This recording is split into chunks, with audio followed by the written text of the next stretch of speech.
Howdy ho, Andrew aka Kelpier here. Welcome to the Onion Buns and welcome to another episode of my Sunday gaming videos. We're gonna keep going down the rabbit hole of MMORPGs that I've played over the many years. So this episode is going to be all about The Realm Online by Sierra. But before we get to that, here's a quick message. Hey all, just a quick mention here. Please like, subscribe, share, and comment on the videos you like. It helps with the YouTube algorithm, which helps me. Takes 2 seconds. So thanks in advance. Alrighty, so The Realm Online. So I had been playing Neverwinter Nights on AOL as my first MMORPG, and obviously it was the first MMORPG, so makes sense it was my first. But because of pricing and just generally dishonest stuff by AOL, I had kind of washed my hands of it and said I'd had enough.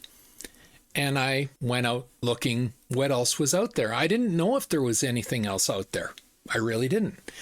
And the game I found was The Realm Online by Sierra.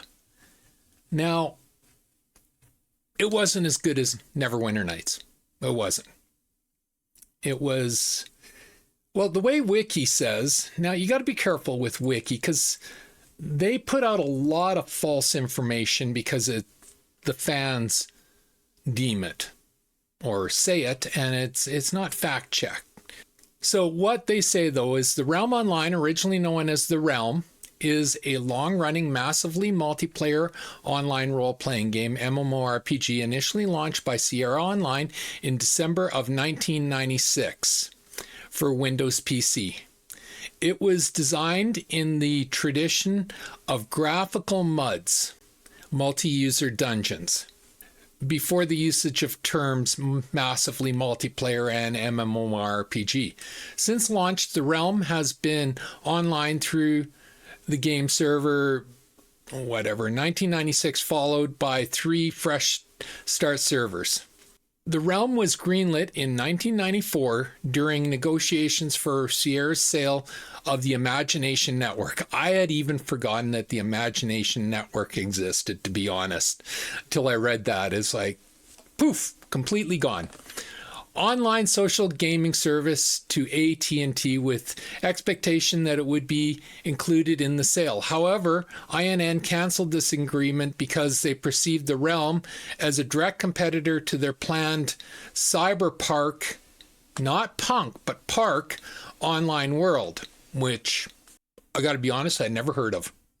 Sierra co-founder and CEO Ken Williams advocated for the continued development of The Realm. Development for The Realm began in 1995 at Sierra's original design facility in Oakhurst, California, alongside classic single-player titles like Quest for Glory and Police Quest. Sierra initially solicited the Coles to design The Realm as an online adaptation of Quest for Glory, but this plan was not further pursued. Development was The Realm features artwork by Sierra in-house artists, including Richard Powell, who had previously worked on games including Space Quest and Gabriel Knight. The music by composer Chance Thomas.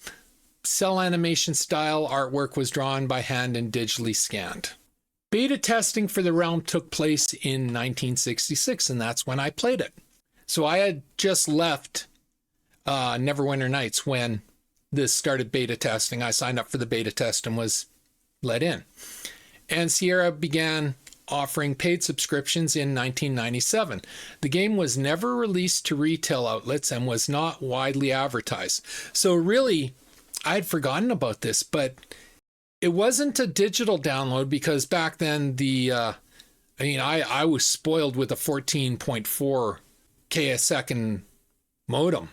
Most people were still on 9600s, so you weren't doing digital downloads of games, but you had to order online through the Sierra store, and they would send you the box with the discs, and then you put it in, and off you go. Sierra built an initial player base through bundled demo discs and demo installer distributed through the Realm's website. The Realm was then distributed through Sierra's World Opponent Network service before being abandoned due to its unfavorable comparison to popular competitors like Ultima Online and EverQuest. Now, The Realm predates Ultima Online and predates EverQuest.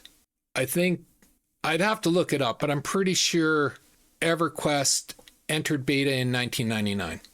So maybe it was 1998, around there. So this game was out a couple of years before it. And then EverQuest came out after Ultima Online had come out. So I think it was 2001 or something. Don't quote me on those dates, and I'm not looking them up. The Realm was sold to Codemasters in late 1999, who rebranded the game The Realm Online. Nichols continued to lead development under Codemaster. In 2003, Codemaster sold the game to Nora. Okay, this is just selling the stuff. Gameplay. The Realm Online was designed to combine the animated visual environments and inventories of Sierra point-and-click adventure games with the role-playing mechanisms of MUDs.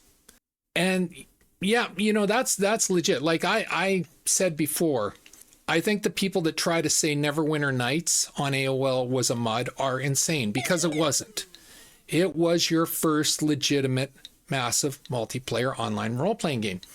But I can see why the comparison for the Realms, especially when you got into combat. And combat was turn-based, but it was very simplistic compared to Neverwinter Nights in every aspect. It was very simplistic. It was very MUD-like. You had your creatures and they just stood here. And like, have you ever played Heroes of Might and Magic, where the early ones, where you would have like 5 characters on the outside of a keep, and then you'd have the monsters on the inside of the keep, and they might move a few squares out, but that was really the limit of their movement. And it was just attack, cope, boom, boom, boom, boom, boom. And that was it. There was graphics, but it was very static, I guess would be the word. Whereas Neverwinter Nights was all about movement and tactics. The Realm was very static.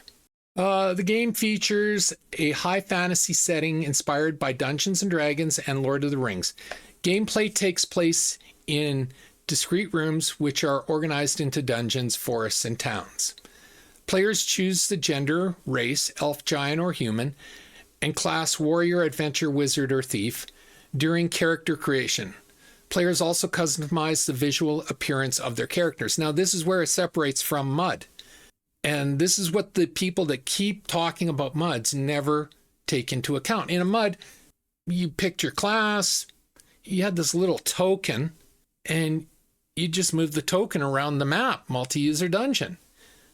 In the Realm or in Neverwinter Nights, you designed your character, you made it look like your character in your mind, what you wanted it. And, it was a 3D, well, it was 2D back then, but it was an actual icon, not a little token, flat token. And, it had dimensions to it, and, you changed how it looked, you changed the color of the hair, facial, body build, everything. So players also customize the visual appearance of their characters, including detailed facial features, hairstyle, skin color, and body size. The game has been criticized for its unforgiving character creation. A character that hasn't been created optimally can't reach maximum potential. Very true. Very true. And that was the downside of the Realm is, again, it was very static. And that's why I don't get really annoyed with the MUD comparison for the Realm, because in many ways it was still that multi-user dungeon style of creation. Whereas with Neverwinter Nights or Meridian 59, and I'll be talking about Meridian 59 next in the next video, or Dark Sun Online DSO, which I'll talk after Meridian 59. And these all came out before Ultima Online. So, there was a market for MMORPGs prior to Ultima Online, even though everyone always wants to talk about Ultima Online as the first MMORPG. It wasn't. It wasn't even the first to do housing. That was actually this game. So players gain experience points and levels by fighting enemies and earn build points that are spent on magic and weapon skill levels. The Realm Online uses turn-based combat, which makes it different from other MUDs of its generation. No, it doesn't. See, this is where I get annoyed with Wiki. That is flat false. Neverwinter Nights was turn-based combat. Dark Sun Online was turn-based combat. Meridian 59 was the first non-turn-based combat. But so this idea that, and those were the MUDs were turn-based combat. So I don't see how they can say it's different from the MUDs of its generation or its other MMORPGs of its generation. Up until Ultima Online, well, up until Meridian 59 actually, and then Ultima Online, it was turn-based combat, and that had more to do with the technology and the power of, you played Neverwinter Nights on a Commodore 64. A lot of people did. These were not powerful machines, so you were limited in scope of how much you could do internally on the machine. As the computers in that era, it was all about computers. So as the computers got more powerful, the programmers and designers were able to move away from turn-based if they wanted and start doing real action, like Ultima Online or like Meridian 59, But prior to that, it was all turn-based, and that was because of the technology level of that era. So, this is where I get annoyed with Wiki, is because everyone reads Wiki like it's biblical truth. It's not. It's really not. And you really have to be careful what you take as truth on these. So anyway, sorry for that little rant, but that drives me nuts. And is convenient for players with bad internet connection, which I just talked about. We were slaves to the technology of the era. Sierra highlighted the game's inoperability with third-person accessibility software for disabled players. That I didn't know. It had been credited with the first virtual world to use instances. That I did know. With every battle taking place in a special room outside of the open world. Okay, see, I guess it's how you word it, because that's not true. Neverwinter Nights, which ran from 1991 to 1997, so way predates this game. When you entered combat, it removes you from the open world and put you into a combat map. And it would be you and your up to eight players, and then the monsters in that map. And if you left that map, it would pop up saying, do you wish to flee? Yes, no. You hit yes, there would be a percentage chance, as long as nothing could see you, that you would flee the map. If you hit no, you stayed in the map. So that's wrong. Now that I'm talking about it, no, it's not the first one to use instances. That would be Neverwinter Nights on AOL. With every battle taking place in a special room outside the open world. I just covered that. The in-game economy is organized with the scarcity of rare items dropped by enemies, true. The game lacks an interface for trading and requires players to directly drag and drop items from their inventories to other players to facilitate trading, true. Exactly what we had to do in Neverwinter Nights, exactly what we had to do in Dark Sun Online. I forget how Meridian 59 handled that, so no, that's true. That was the interface of the era. Making traders vulnerable to scams. Very true. Because of this, players of the realm self-organized to build trust and hire trusted players to perform intermediate roles within trades. True, we did that in Neverwinter Nights as well. Players also organize in-game auctions using chat channels. Again, we did that in Neverwinter Nights as well. Like, all of this stuff, the Realms really didn't bring a lot of new... Well, they did bring some new stuff that I'll cover that they haven't mentioned on at all yet. But most of the stuff was from Neverwinter Nights. They just put their own twist on it.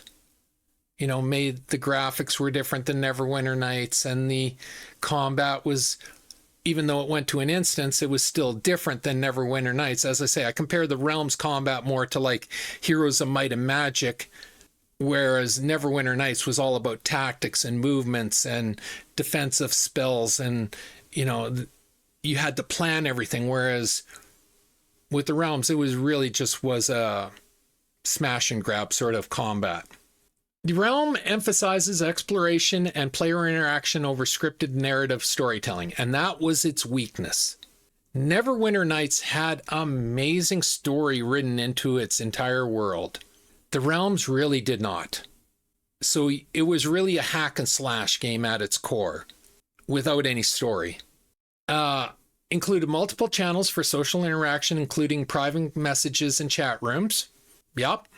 Sierra emphasized the Realm's balance of gameplay and social interaction, describing it as a vast multinational community in which players from different age groups, cultures, and professions could connect. Each player begins the game with their own house. Now, this is, if you talk to so-called MMORPG experts and ask them what MMORPG was the first to introduce housing, 99 times out of 100, they're going to say Ultima Online. That's false.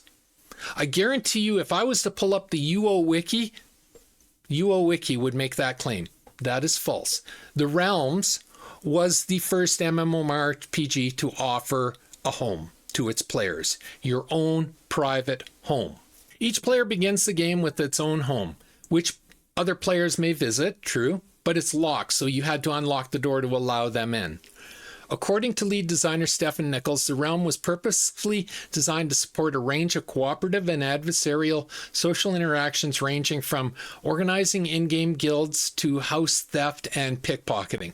See, and house theft was one of the big negatives of the game, and it drove away a lot of players, because you would unlock your door to go in, and some guy hiding in the bushes that you couldn't see behind would instantly run into your house and steal all your stuff.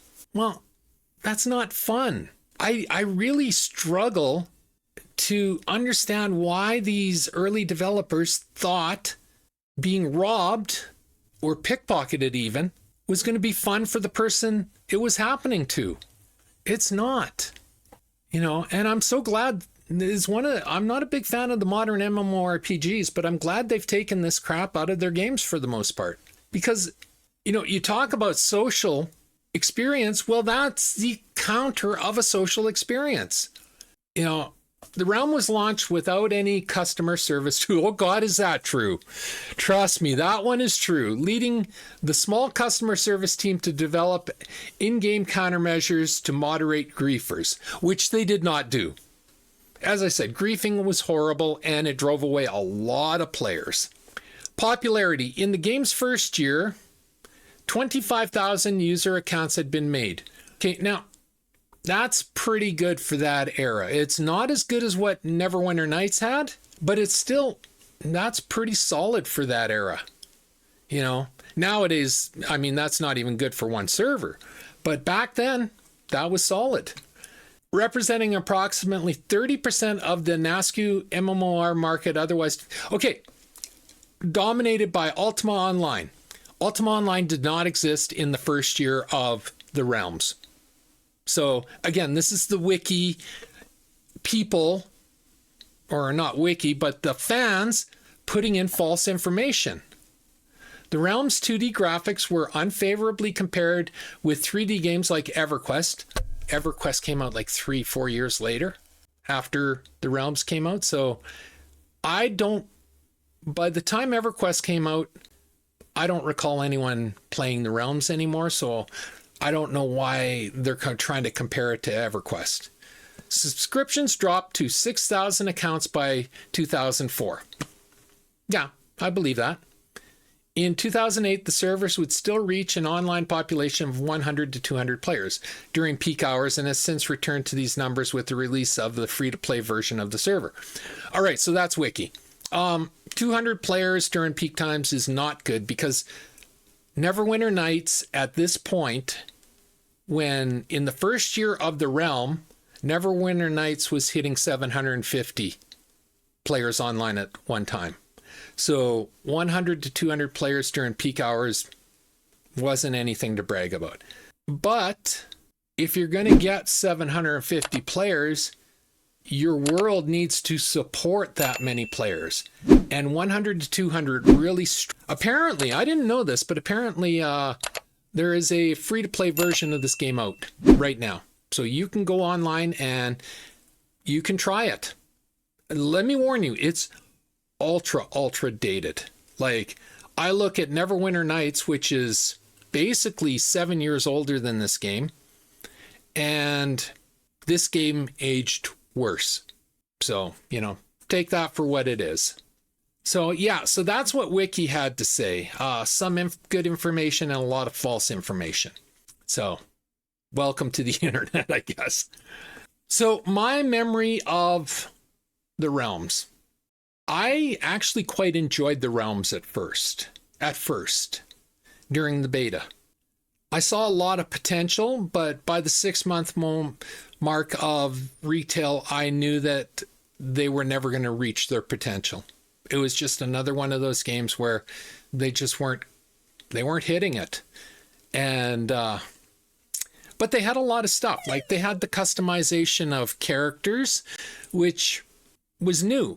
Because Neverwinter Nights, you designed your avatar. It was EGA graphics in Neverwinter Nights. So you designed your avatar, but once you designed your avatar, that was your avatar. You couldn't change it, and it was pixelated, and it was animated pixelated, but it was still pixelated. So, that was just, in the realms, you could actually change your skin color, your hair color, what you were wearing, your robes and everything. So that was a step up, and that was the first for the genre at the time, and that was really positive.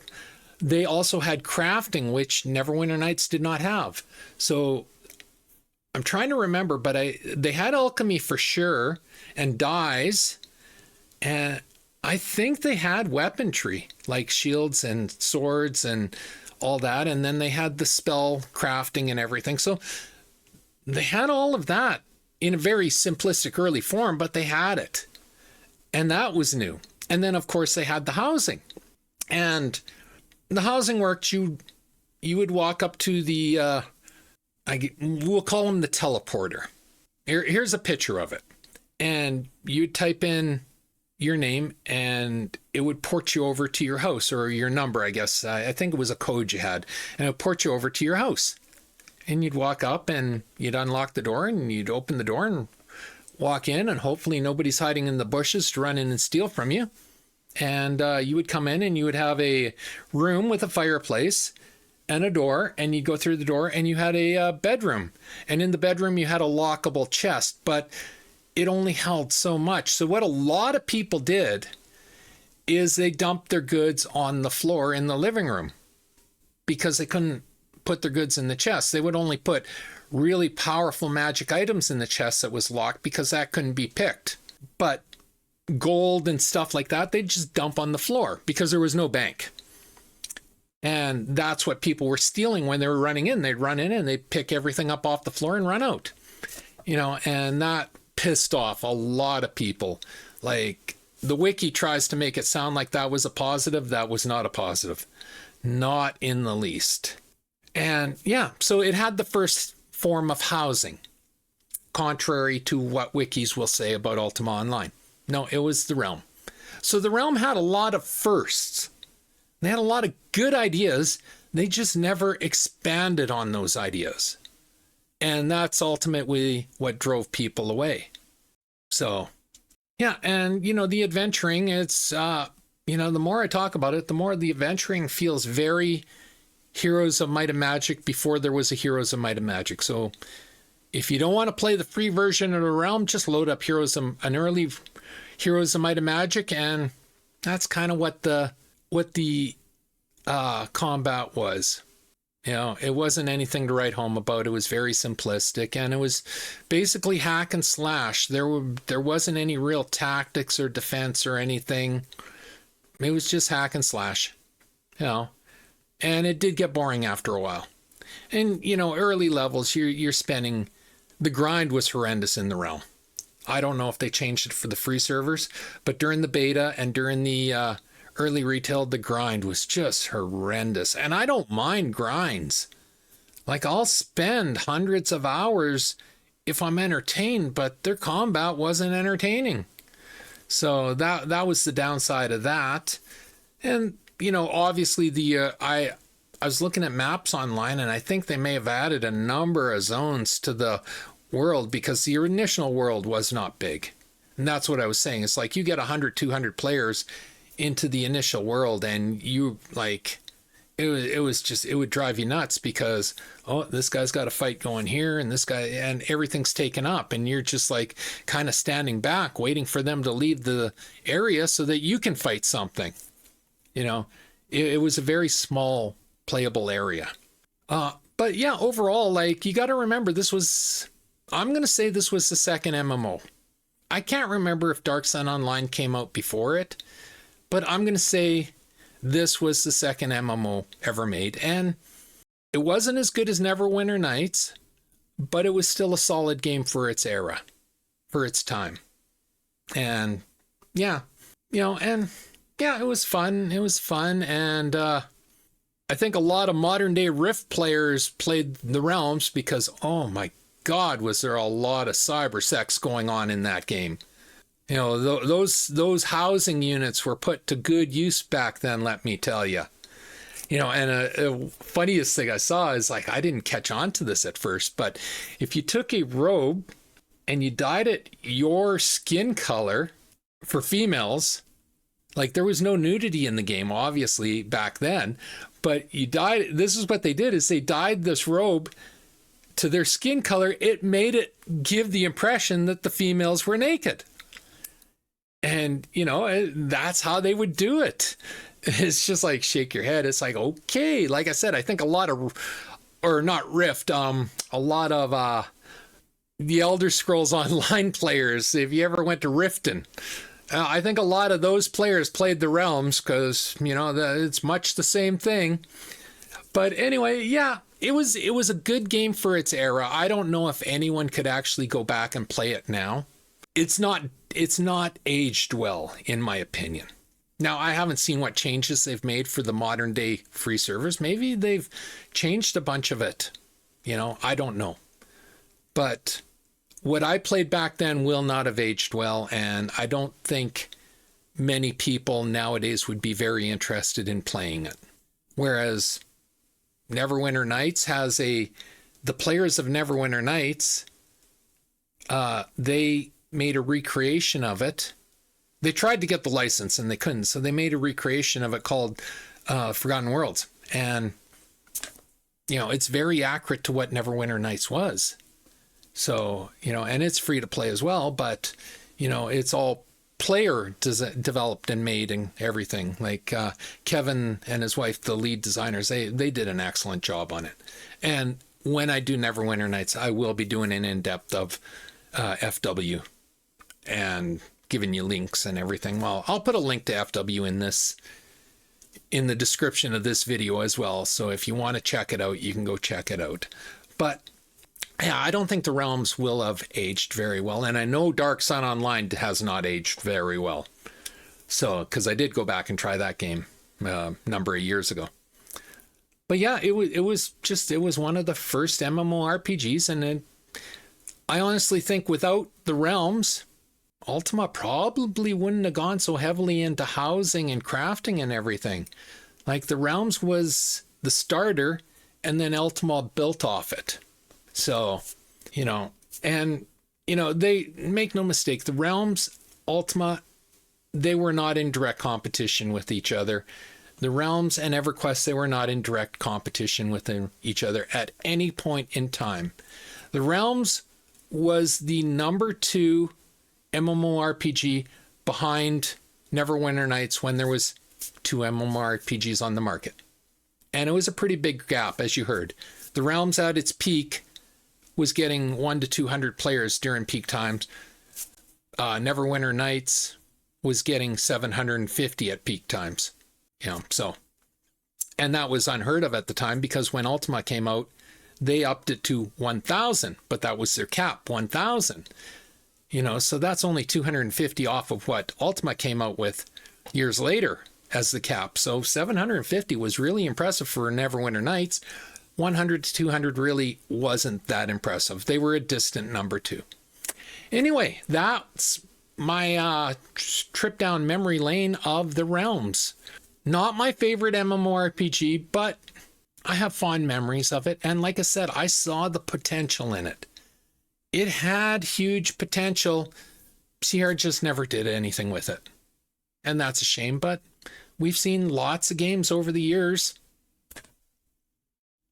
go down that rabbit hole too. Like, you know, my last video, I talked about Anarchy Online. Same thing. Huge potential. Huge potential. Just never got realized. So, you know, is what it is. You never know what's going on in developers' heads. So, you know, they have their vision and they're going to push their vision no matter what you say. So anyway, that's my video for this week. I hope you enjoyed it. If you like the video, leave a like, a subscribe, and a share. I'm trying to grow my channel, and a like, a subscribe, and a share does me wonders. And I do appreciate anyone that likes, subscribes, and shares. Always feel free to comment. Did you play the Realms? Comment. Tell me what you thought of it if you played the Realms. What's your memories of it? What did you like about it? What didn't you like about it? You know, let's have a conversation. Also, when you leave a comment, it really does help me with the YouTube algorithm and getting more eyes on my videos. And it's a selfish ask, but I'm asking all the same. And as always, pew, pew, pew, and shit. Have a great day. Bye.